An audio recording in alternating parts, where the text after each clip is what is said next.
Hey, it's Mark Gordon here, and what does WWE superstar John Cena and the woman who works at this customer service department of your credit card company have in common? Well, chances are they're both going to apologize whether they're at fault or not. You see, John Cena upset a couple billion Chinese when he referred to Taiwan as a country, even though according to most of the world it is its own country. 你好，中国，这是叫西呢。我有一个错误，我必须说现在就是很重要，我很抱歉对我的错误，对不起，我很抱歉。But nonetheless, he still apologized because, well, it made sense for his career. Whereas the woman at the customer service department of your credit card company, if you call her with a problem that didn't have anything to do with the credit card company, like perhaps a vendor double charging you, well, they'll apologize as well, even though they didn't do anything wrong. You see, we live in a world now where everybody feels so compelled to apologize for everything, whether they're at fault or not. It just seems like the right thing to do. But in business, this can get you in trouble. You see, when you apologize, two things happen. Number one, you take ownership of the problem. You're basically saying, yeah, I did that, it's my fault. And the second part is, it's on you to make things right. After all, you just admitted you caused the problem. But in so many different situations, that's not always the case. Sometimes things happen outside of our control. For example, maybe the courier didn't get the customer the product on time. You shipped it out on time, but it's the courier. So when the customer calls and says, hey, my package hasn't arrived yet, and you're saying sorry, well, why would you say sorry? You didn't do anything wrong. It shipped exactly when it was supposed to.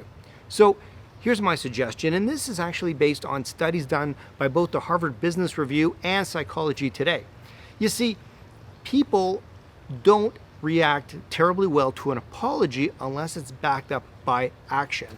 And in many cases, apologizing for something you didn't do limits your ability to take action to correct it. So for example, with that courier, well, if you shipped it out and the courier screwed up, there's really nothing you can do. You can't call the courier and tell them to ship it faster or to get moving.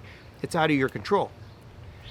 What customers react to better is you sharing their grief, in a matter of speaking, you showing true empathy for what they're going through.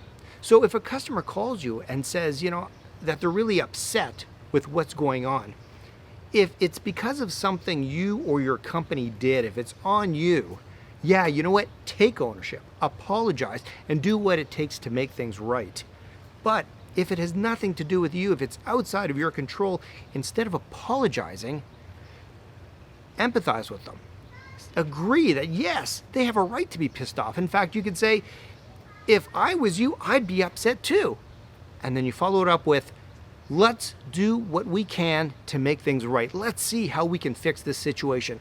Let the customer know that all your energy is going into making things right, to fixing the problem to the best of your ability, not spending time apologizing profusely. And here's the thing. If the customer feels that you're really on their side, that you're doing everything you can in your power to fix the situation, even if you're not able to get to the ideal outcome, guess what? The customer will still be pleased. Why? Because you tried. You shared their emotional roller coaster. You went on that ride with them and you did everything you could to try to make things right. And they'll understand that sometimes things just won't work out.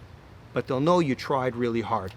And when it comes time to trying really hard, even if you don't get it right, well, that you don't have to apologize for.